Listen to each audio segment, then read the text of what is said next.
I don't know if you guys can hear that, but my mum is it sounds like she's hoovering the walls. I was going to leave Superman until the end, but considering he's been spoken about probably more in the other videos than any other video, I think I need to get him out of the way.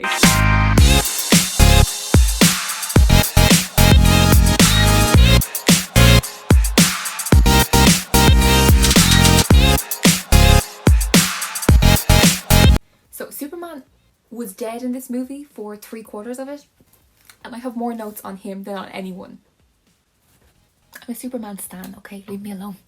So I think to start the movie with Superman's death cry, I think was a really phenomenal idea. I asked Zack actually last night, the watch along, I asked, was that a reshot version of his death, or like did they shoot it during Justice League, or was it done in BVS? He said most of the shooting was done during BVS. It was BVS shots, but they had to do a close-up of Superman because you've never seen that angle before, which made sense. And the sound, like the sound waves, when like you hear it and then you wouldn't, and then another wave would come, it was so well done, and it was a brilliant idea. I don't know who, like, was it Chris Terrell's idea or was it Snyder's idea? I don't know, but it was really well done, really well filmed, and the thought that it was him who actually rung the bell, like Luther was right, it was his cry that rung the bell, that woke the boxes and called Steppenwolf and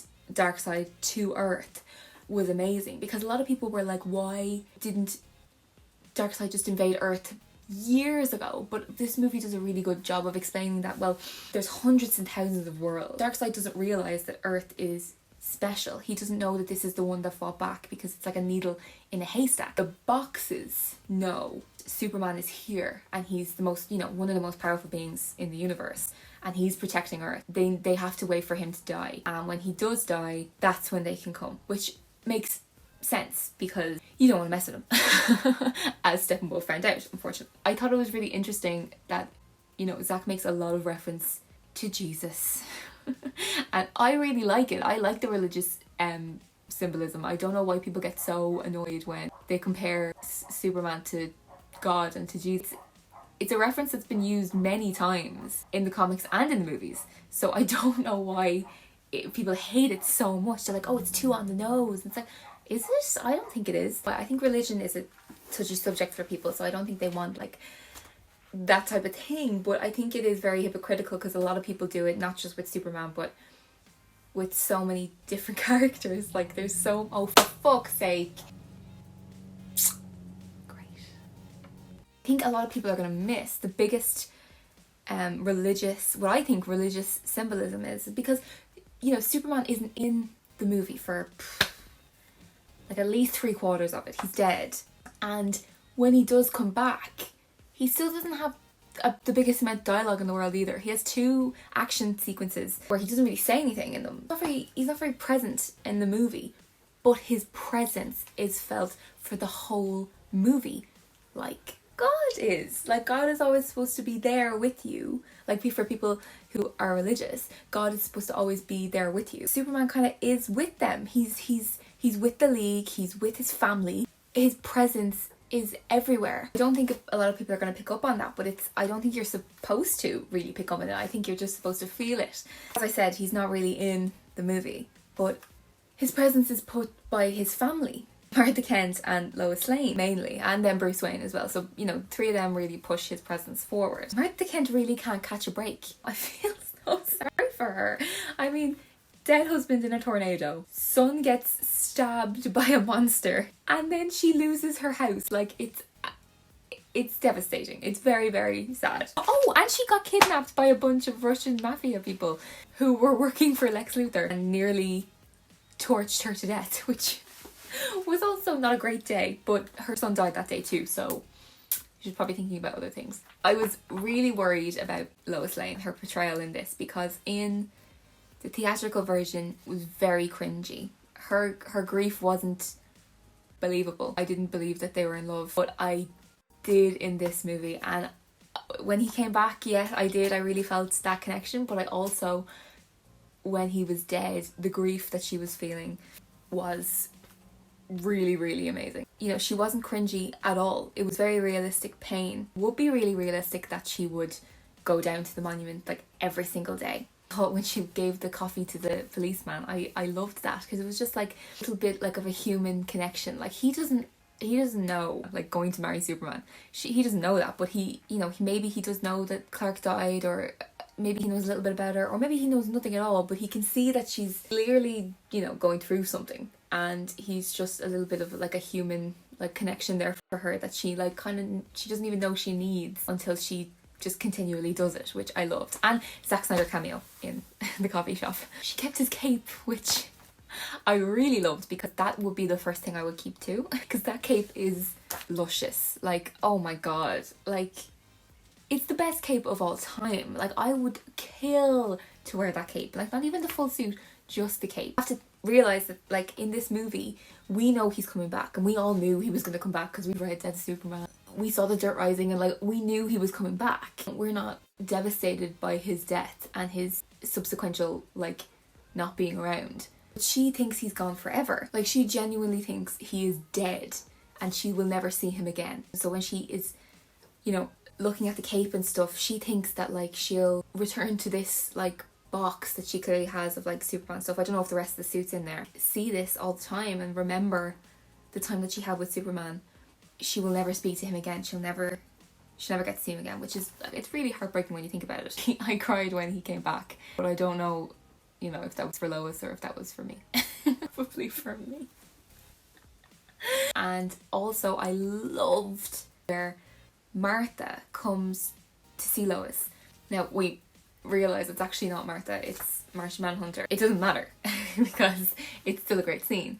It's very realistic because, you know, they sit there and Martha talks about how, you know, the world are missing a symbol, and Lois is really quiet. She hasn't really said anything, and, you know, they're like, you know, why have you not gone back to work? And, you know, can I just say, Zack Snyder said about a month or so had passed between the movies. Like, people are like, why is Lois Lane not writing, like, gripping stories anymore? It's like, her fucking boyfriend died, would you chill? Like, let's take a holiday, like, for God's sake. People are like, why are you not back to work yet? Like, why are you not over this death yet? Your socks off, you know, chill. Like, if I had to watch my boyfriend be stabbed through the heart, I'd probably want to take a couple of months off work too, you know what I mean? And not just work, the work where she worked with him, where she has to like walk by his desk every day and see that it's empty and stuff, or see somebody else sitting there. Give the woman a break, let her take a couple of months off, you know what I mean? But anyway, in that moment where Martha says that to her, they said you're not back to work, and you know, you're not coming back to the land, you're not in the land of living, and all that type of thing. It would be really easy for a screenwriter or a director to say, oh, we're going to do a big long cringy thing here about how, you know, she misses him and what her life is like without him.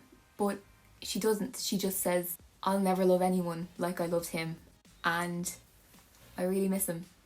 And that's it. And she doesn't want to talk about this. Like, she's quiet because she's so sad. And the grief that she's feeling, she's drowning in it. At the end of the day, that's how she feels. She will never love someone like she loved him. And she really misses him having him around, because he was Superman to the rest of the world. That's true, but she saw him every day. He was her boyfriend. He got into baths with her. They loved each other. So she just really misses having him around. And that is one of the hardest parts of grief, is that, you know, okay, it's devastating when somebody dies, or, you know, seeing someone die like that would be terrible. But to go a couple of months and to really miss them, you know, miss not having them around, would be the most difficult part. So I think that line, when I heard it, I was like, that's so perfect. It's not a big, long, drawn out thing. And actually with Lois Lane, I forgot, I just remembered, they clearly only took one photo of Amy Adams and Henry Cavill, because the photo that when she's talking to Martha in that scene, there's a photo of them behind sitting on like the press or something, and then in the next scene with her when she wakes up in bed, it's the same photo on the side of the thing. I don't think anyone would ever notice that, but it's just funny to me because it's like, seriously, like, you know what I mean? You couldn't have taken one more photo. Before he even actually comes, so they decide to bring him back to life, and they decide it's the best thing to do. And I've spoken more about it in my Wonder Woman and my Batwoman? My Wonder Woman and my Batman videos, but, you know, they really decide to do that really quickly. And they don't really think about it a lot. And the first time that they actually start to think about any of the consequences of it is when Cyborg is literally just about to do it. He has his hand in the thing and he has a vision. Like almost like a nightmare premonition like Batman has been having, which is the first one we've seen. Now this one was brought on by a mother box. We don't know what's bringing Bruce's on. I think it's a timeline continuation thing. I think every time they fail, he remembers it. Like it'll come to him every time they fail. I don't know why I think that, but I just think it's, yeah. Cyborg gets a vision of Superman succumbing to, well, he doesn't succumb yet, but he holds this scorched body, which we know is Lois Lane, in his arms in the Batcave. It's quick, but you have to pause it to look. It's actually the Batcave that he's there with Darkseid. Now, we know that it's Darkseid who killed Lois Lane, and then we see Darkseid behind Henry Cavill, which is a shot from Man of Steel. It's a flipped shot from Man of Steel, which we saw in the trailer. I think we all knew what that was going to be, we just didn't know what the context was going to be. And he succumbs to the anti-life equation, and he then killed a Green Lantern. We see like a dead Green Lantern on top of the Hall of Justice. We need this to play out in real life. We need to see the actual scene of this because it's unbelievable. It looked amazing, and I can't wait to see that actually come into fruition. So they bring him back. One of the really great little things that happened, like a little detail, was when they're bringing his body through the Kryptonian ship, and all of a sudden the suits start to come and turn, and Barry says to the rest of the league, like, it knows he's here. The ship knows. I thought that was a great touch. I thought, you know, it would make perfect sense for that to happen. You know, it's like the ship is almost built like a relationship with him, probably because it's the only Kryptonian they've had in, you know, thousands of years. They bring him back, obviously, and like the theatrical version, he doesn't know who he is, and he's disorientated at the start. He looks phenomenal, by the way. Like, he was dead. Like, I could only wish to look that good after I died, like, seriously. Originally, when I saw the theatrical cut, I was like, this doesn't really make any sense because he doesn't have like a hole in his chest.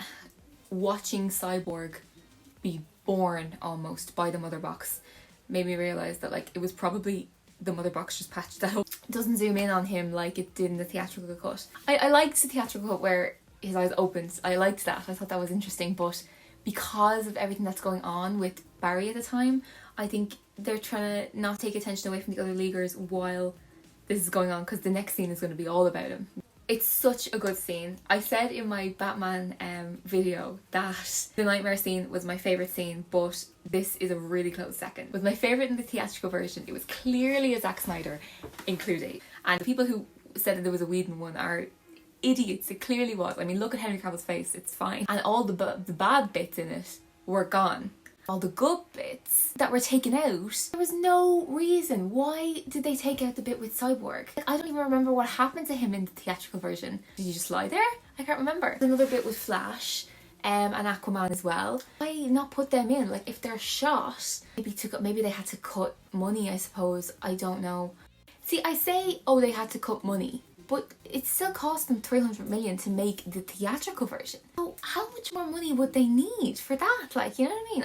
I don't know. I have a feeling that VFX could have been done very quickly. And it's not like the fight has an ending that's not that, you know? It's very similar. Theatrical ending, they bring Lois Lane. Original version, she just comes by herself. She sees him and she just comes by herself. Which isn't that big of a difference. So they could have done the exact same thing all the way up, but instead they did the "Do you bleed" line, which just making fun of BVS. Now, I know a lot of people have a lot of problems with BVS and it's not everyone's favourite film, and that's completely okay, but this is the director of the movie. Like, you're making fun of the people who you're working with right now, making fun of Ben Affleck and of Henry Cavill and making them make fun of themselves, like, and make fun of Zach and Chris. Like, when I saw that wasn't in it, I knew it wouldn't be, but when I saw it again, I was like, reaffirmed my suspicions that he is just such an asshole. Lois Lane's pregnant, guys. I mean, I know some of you are trying to deny it, like, oh, she didn't take the pregnancy test, she didn't do it. She's pregnant, she's having a baby. John Kent is on his way, and he's a ginger. He's on his way and he is a ginger, and I didn't know I wanted that until recently when I thought about it, and it's just perfect. Yeah, he comes back and he, you know, goes off with Lois Lane and I'm not really sure if he can remember. Like, she brings him a shirt and she's like, oh, your mother couldn't afford the house anymore, she lost the house.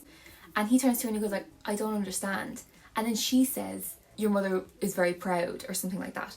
And in my head, I said to myself, he's not saying I don't understand why she lost the house. He's saying, I don't really understand what you mean. Like, I don't really know who I am or what's going on. I know you, I think, but I don't really know what's going on. I think that is confirmed when he says, she loved it here.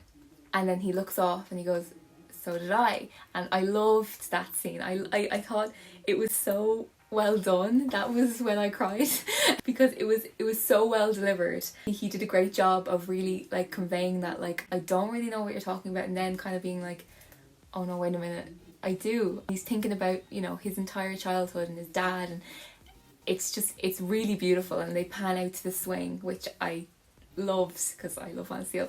I loved it and I thought it was a great delivery. Look, a lot of people hate a lot of different things in the theatrical cut, but by far I think the worst thing that was in the theatrical cut was the field scene between Lois Lane and Clark when he comes back from the dead and he's like, oh, I don't want to be in a box, and he says all that crap. That was the cringiest, worst scene of all time. It was insulting to both actors, Zack and me, quite frankly. It was insulting to me, to people who love Superman and who love these characters, because it was painful for my eyeballs to actually watch that scene. Me and my sister make fun of this scene all the time. That's how bad it is. It's horrific. So I have to say, when this scene came up, I was very, very nervous that this wasn't going to be fixed. It would be cringy and I would just want to skip past it. But it actually was really lovely. I can't remember in the theatrical version if they kept in the "so it's a yes," but it was in a trailer years ago, like probably back in like 2016, before Justice League came out. And I remember when he said that in the trailer, I was like, oh my god. And to see it now on screen the way it's supposed to be, it was really beautiful. Loved the way he was playing with the butterfly. I thought that was so Superman. That is like quintessential Superman, because he's this powerful being that could literally kill anyone or anything, but really he's just like a nice guy. He's a softie, like Clark Kent is a softie. So I loved the little details in this movie. The fact that they were all cut out and chopped around was just such an insult, especially something like that. Dialogue was really great. I was thinking about this last night when I was doing my notes, and I completely forgot how like stupid that scene was. Lois Lane was like, oh Clark, like I wasn't a good reporter when you were gone. It's like, what the what? Who cares? Do you think he cares that you weren't out reporting? Like, he doesn't care. So there was none of that in this, thank God. I can't really remember exactly what they said, but I knew there was, you know, he was saying like, just before they kissed, he was like, I've been given a second chance and I'm not going to waste it. And we heard that in the trailer, but to have it there with her, I thought was... And then when his mother comes and he's not even saying anything, and it's very mirroring in Man of Steel when he comes back from being away, but now she's coming back. I mean, he's come back from the dead, but she's coming back up the drive. He doesn't really say anything. He's just kind of like standing there, like, because like, what can he say? Like, do you know what I mean? And she doesn't really ask any questions. That's the thing. Neither of them do. Lois Lane or Martha aren't really like, here, what the fuck? Why are you back from the dead? I mean, they're just both so happy to have him there. It could have been a really cringy scene. They did a really great job. He says to them, look, I'm gonna have to go back. In the theatrical version, he was just like, Bruce, and he looked off into the sunshine thinking of Batman. Okay. But in this version he's like, look, I have to go back. I may die again. I can't not be Superman, because they did bring me back for a reason, and clearly they need me, so I'm gonna go. So he goes back to the ship, and the ship knows he's there again, and he puts on the black suit. It's iconic. It was probably the number one thing I was looking forward to seeing. Absolutely beautiful. But they didn't really explain why he was wearing it. We see a blue suit there. And like, why doesn't he just put the blue suit on? We know why. Comic book fans know why. But they don't really say like it's a healing suit, or he's wearing it so that he can get more sun. It's not a huge thing. Does it really matter? No. Like, I don't know. I thought, like, if it's 4 hour Justice League, I thought they could add that little bit in. Like maybe the ship telling him or something like that. Because wearing the suit at the end of the movie, he does the boom, which is brilliant, by the way, and so clearly a Zack Snyder cut. People were pretending that it was a Whedon bit. When I used to say, oh, I love it, I love that bit, they used to say, shut up, that's a Whedon cut, that won't be in Zack Snyder, that won't be in Justice League. And I was like, no, it clearly is a Snyder cut. It clearly is a Snyder scene. There was behind the scenes footage of him there. This is the same director who did a scene of Kent cycling through the city and putting his glasses on, like him. It's his scene. But confused as to why he's still wearing the black. And I'll be interested to see is that what he's wearing now? Because he was still black, actually, in the premonition, but in the nightmare, it was blue and red. So what's going on there? Only time will tell, I suppose, if we get a sequel, which we fucking better. An amazing shot, another Jesus imagery that people I know are going to go mad of, or mad because of, even. The shot when he flies up and he, like, takes in the sun. Stunning shot, like absolutely stunning. Clearly he's just rejuvenating himself a little bit, you know what I mean? And he does show up just in time, as usual, and Steppenwolf is just about to go down on his axe to Cyborg. She stops him with his shoulder. It was so good, so good. Not impressed. It's like, I love you, I love everything about you. He didn't have to go that hard on Steppenwolf, and he did. He really gave him a pummeling. Like, he destroyed him, lasered him, and he cut off his horn. Steppenwolf is really scared of him. The boom tube opens behind him. Wonder Woman and Aquaman are kind of just like looking at him like, oh my god, he's just beating him. Look, we're all glad he's doing it. I'm not saying like, oh, don't do this, Superman. I'm glad. I'm like, yes, destroy him. You can see maybe something did happen when he died. There is a little bit of, you know, a bit of grit and grimness to him now that wasn't there before. Maybe we're looking too much into this, but I think the warnings from Aquaman when he says, you know, you lose something when you die. Maybe Clark has lost something. Maybe the League just aren't seeing it yet, and maybe it's now more likely for him to fall to something like the anti-life equation because he has been through this. Another slight criticism, only slight, is that he didn't actually speak to anybody in the League besides Bruce afterwards. He didn't even say like, hi, I'm Superman. I would have just loved some dialogue because the team works really well together. They never have a typical Avengers level disagreement. They always work well together. And they're kind of a little bit reluctant to get involved, but once they do, they're there for it. I would have loved to have seen Clark involve himself in that just a little bit, like even speak to just Diana. Like, it doesn't have to be all of them, but I would love interaction between Superman and the rest of the League. You know what, I think they missed an opportunity with Barry, because Barry said, you know, he's my hero. It would have been a great opportunity for him to see Superman and for them to have a bond. Of course there will always be time for that in Justice League too, but I think because we're not sure if we're getting it, it's just a bit bittersweet to know that he didn't speak to them at all. Of course, he helps Bruce up, which is just amazing, and I love it. And it was a fan favourite bit in the teaser, and it was a Jessica Hannon favourite bit in life. I win. They keep in the scene where he gets the house back. I love Clark Kent is wearing the nicest jacket in existence. I want that jacket. I want to watch Henry Cavill wear that jacket all day, every day. Thank you, world. The ironic thing is that I don't think Clark ever blamed him, because, you know, Clark is such a good person, best person alive, never done anything wrong ever. Batman never blamed Clark for Bruce, for any of that. He is happy to absolve him of that guilt. You know, he's so thankful for Bruce getting the bank to give the house back. And Bruce turns to Clark and he says, "Oh, congratulations, by the way." Another hint that Lois is pregnant, and it's not Bruce's child. Thank the Lord. Thank you, Jesus, for that, is all I can say. I know some people are into it, and I know it was Zack's vision in the beginning, but it's not his vision now, so I'm happy. That's all I really have to say about Superman. We're 3 for 3 at this point. I know I said that I thought that Batman was my favourite character last video, and I still think that because he has had such a growth in this movie, but I think Superman will always be my favourite character. And I think this was a movie definitely, if you're a Superman fan, you're going to be happy in this movie. Even if you don't really like Snyder's Superman, this one. You'll like this movie for Superman too. And if you like Zack Snyder's movies, like I do, you will still like it. So I think there's something for everyone there when it comes to Superman. We need Henry Cavill back as Superman. And I think that's probably a given now at this point. Give the man the check. Give him whatever he wants. He needs to get back into the suit.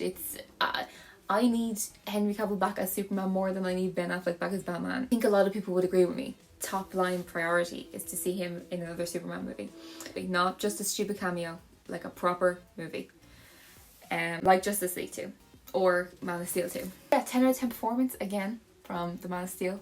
I'll see you guys in the next video. If you guys could like and subscribe, that'd be brilliant, because I do still have 3 lead members left. And then Darkseid and Steppenwolf. And then maybe a future video as well. I haven't really decided. And there will be a full overall spoiler discussion with a guest. Yeah, thanks so much.